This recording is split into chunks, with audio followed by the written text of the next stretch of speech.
Hello and welcome to the channel. Today we'll speak about UFC 271 results. It was a great event. In the main event of the evening we saw a fight between Robert Whittaker and Israel Adesanya.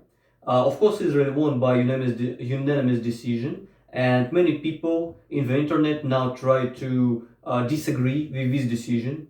I'm personally not. I'm completely agree with the judge's decision, and when I watch live, I score a fight like 49-46, too easy of course, and I get Robert only the last round, the fifth round, when he has the most success during the fight.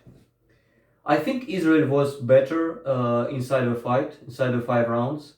He has clearly had a first round with the knockdowns. Maybe, arguably, it says a 10-8 round, but I personally scores it 10-9. I think he has a lot of success in striking department. He land low of leg kicks, good high kick, and a lot of straight punches from the power hand, even left to right, because he switch stance a lot. And from flip side, Robert and his coaches put a lot of money on their wrestling. It was their game plan, I think, and they want to try to use wrestling to change the perspective for the first fight. I think that didn't work out at all, because the wrestling skill of Robert Whittaker wasn't enough to, control Israel Adesanya, and did a lot of damage. Yeah, his athletic ability and speed of closing distance for Robert Whittaker was enough to get the takedowns. But he doesn't have the jiu-jitsu and ground and pound skills to capitalize on that. He has scored some takedowns and offensive position, but never did a lot of damage. And yes, he scored a back-taking, stand-up back-taking position, and it was really dangerous. It gets him some points in my opinion, but not too much, because he can present a lot of danger in this position. Of course, it's very much depends on who on your back. If it's Charles Oliveira, or I don't know, Fabricio Verdum, or even Jack or Hermanson, who we talked about previous week, yes, it's really dangerous. It's fight ending sequence. It's like a flip a coin, and he has a 50% chance of submit you to stop a fight. But with Robert on your back, his jiu-jitsu is not enough to present a lot of danger, so it's just a position, nothing more, and Israel was comfortable. Israel gets out quite easier.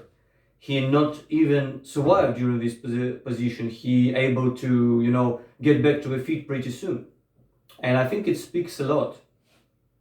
The jiu-jitsu level of Robert Whittaker is high, of course, but it's mostly defensive, because most of his career he was a striker who destroyed people on the feet and have to avoid grappling, and now he can't use it offensively.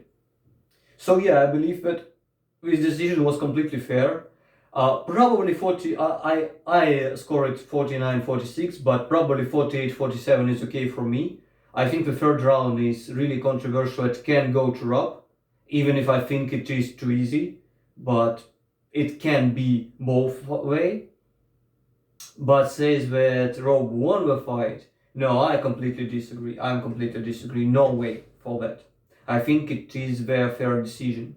And from this point we can look for future.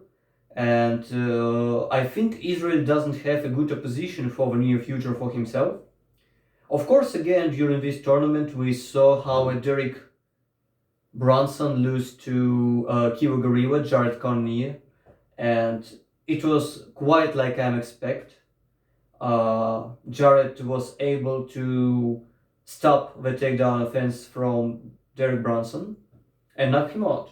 I didn't know if he able to knock him out or not, but taking into account his strength and punching power, I think it was obviously that he can do it. And I'm personally a big fan of Jared Cannonier.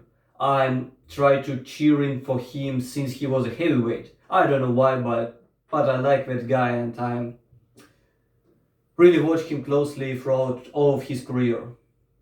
But even taking into account this, I understand that he hasn't good chances against Israel Adesanya in his upcoming title fight.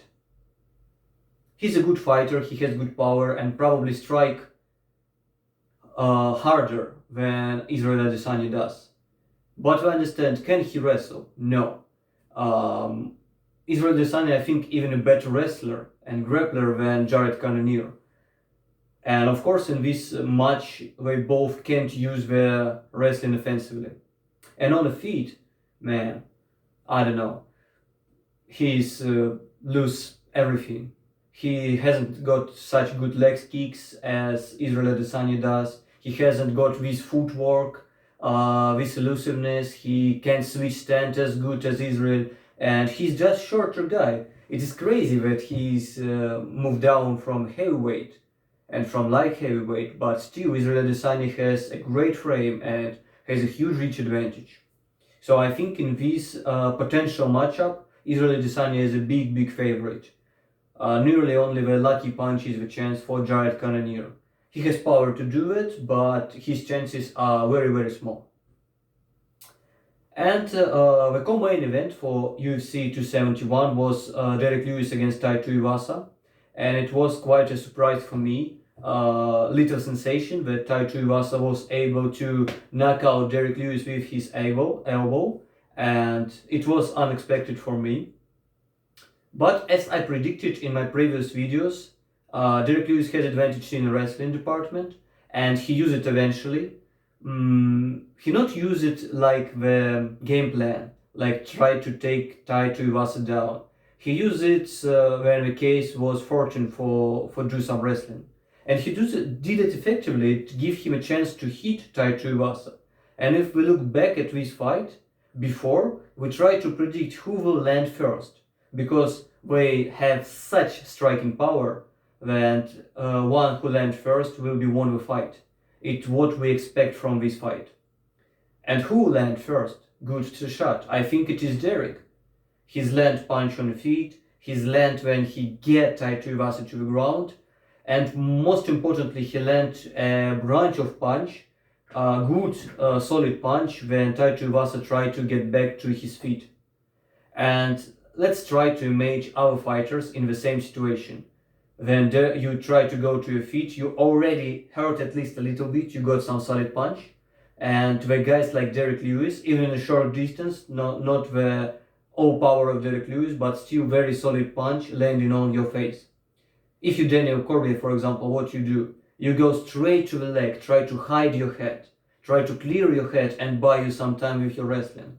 If you're a good striker, like, I don't know, Junior Dos Santos, Cyril Gane, you try to cover yourself and circle around the fence right after you get up and try to hide again, because you can be knocked out with to Derek Lewis. And Taito Iwasa, what did he do? He take, I think, 4 or 5 punches during his try to get up, and right after he go to counter punch Derek Lewis, he go to attack. That means he wasn't rocked. The legs of him serve him well during this exchange, and this kind of crazy. His chin show that it is on a highest level. Yeah, I honestly think that this victory for Taito Iwasa is because of his chin, yeah, because of his toughness. He can take a lot of damage. Is it advantage for fighter? Yes, of course, and he relied on this advantage and won the fight. But I think technically Derek Lewis is better fighter still. I said before the fight, and now I say the same things. But Taito Iwasa did that, and congrats to him. Do I think that he's overrated now? Yes, of course, 100%. Because right now the rating was updated when I doing this video, and he's number 3 in the heavyweight division. And this is crazy. I really expect that in the near future, when he faced the position of the elite level in heavyweight, he will be destroyed. He nearly have no skills to take a fight to pose some of a shark of this Shark Tank for the heavyweights. Let's try to imagine, for example, Marcin Tybura.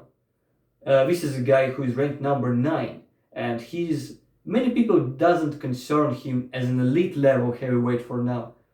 But what he do against Taito Iwasa, he take him down, destroy him, because he has wrestling, he has grappling, his striking is quite similar, he has a good chin, and he has stamina for 3 rounds. So I literally see no chance for Tai Tuivasa against even guy from a 9 line of a ranking. And he's number 3. And if I try to put him against, I don't know, Cyril Gane, he's done. Against Blades, again, he has no chances. He will be taken down and destroyed on the ground. Because even Derek Lewis was able to take him down quite easily. And if we took some striking, like Jorginho Rosenstrike, he's better everywhere. He has a reach advantage. He has same power as Tai Tuivasa. So again, I see very low chances for Tai to win some of those fights. Yeah, of course, he has some chances, for example, against Alexander Volkov or Zazinho in the striking department, because he hits really hard, has a very good chin, and yeah, can close the distance, take some punches, take some jabs, and counter strike. But it has to be a lucky shot for him. So I expect that he is a very overrated and he go down in his rating pretty soon. If we look at the rest of the card, we saw the very great performance, not just good, for Bobby Green. He showed us a lot of showmanship during this fight against Nasrat Haqparast, was able to avoid all the punches, even when he has his hand very low, and his face was completely open to the punches, and he's avoid all of them. It's great. It's very entertaining style. And he was rewarded for that already. Now when I search in this video, I think he already boxed against Islam Makhachev. And it's a very interesting, stylistically very interesting fight, but very low chances for Bobby. So I'm not sure if this is a reward, but in any case, this is a chance for him in the end of his career to go back to the title contention. So it is a great chance for him, and I think he's appreciate this opportunity. But of course, we come back to this fight later in our videos when this tournament is closing up. But now he is a winner. He has a great show and good rejuvenated of his career. What else? We have a great fight for Renato Moicano, who is land a very beautiful punch and able to submit Hernandez. Like I said, there's both guys, especially like we saw Renato Moicano, elite level lightweight. And what is interesting for me, a small point for this fight, is the size of Renato Moicano. Because now he's go up in a division and he still looks not big enough and huge. He's bigger, and his size is an advantage for him in this fight particularly, and in this division as well. And it's blown my mind how big he was in 145 division, because even in 155 he's big, he's anthropometric, is his advantage still. We saw some fight from Andrei Arlovski, and give him a lot of respect for winning such an age, and he's old guy, old dog in the division, but he's still relevant. Yeah, he beat a solid opponent, Jared Vanderaa, who was a great jiu-jitsu guy, a big guy, because he was obviously bigger than Andrei Arlovski. And I remember a time when Andrei Arlovski was one of the biggest heavyweight, of course if you don't consider Team Sylvia, but all other guys was smaller than him. And now it's not so anymore, and Jared Vanderaa is a gigantic heavyweight as well, and Andrei was able to pass this test. We saw the last fight of Roxanne Modafferi, and it was quite a fight. I was very interested what she said in her interview after fights. I expect she explained why she didn't wrestle, because obviously if she tried to take down her opponent, it will be much better for her. And I don't believe in a version that she just want to have a beautiful fight, because I don't believe in that. It's not work like that. I expect it is some injuries. I think something wrong with her back or something like that. That's why she can't wrestle, at least can't wrestle effectively anymore. and take into account that she's tried to end her career, that means that she has some injuries. So I expect that's why she's tried to fight stand-up, and that's why she took all the punches with her face, because she's a grappler. And yes, she lose pretty decisively, and of course the split decision is a bullshit for that fight, but it is what it is, and it's still a fair decision. And the last thing that I want to mention is the fight of my countryman, Maxim Grishin, Maximus. He's show very great fight. He was so much self-assurance to take the fight against the opponent who missed weight a lot, and he looks really huge, his opponent, very thick. But Maxim Grishin is a big guy too, even if he make weight for 205, he is big guy. Not a gigantic guy, because there is a lot of gigantic light heavyweight in this division, but big guy, good skills. His wrestling passed the test. He was better in the wrestling exchange. He was better in the striking department, land a great high kick, land a lot of good low kicks. So much respect for him. Of course, the problem that he took the fight not maybe because of his self-assurance, but because of his age. He's 37 old year now, and he hasn't much time left to take his career on the next level. This is a problem, but still his skill set is very solid, and I hope he has a great future, and I personally will be cheering for that guy because his spirit and his technique is on a good level. So good luck to him. Okay guys, I think that's all for overview of this event.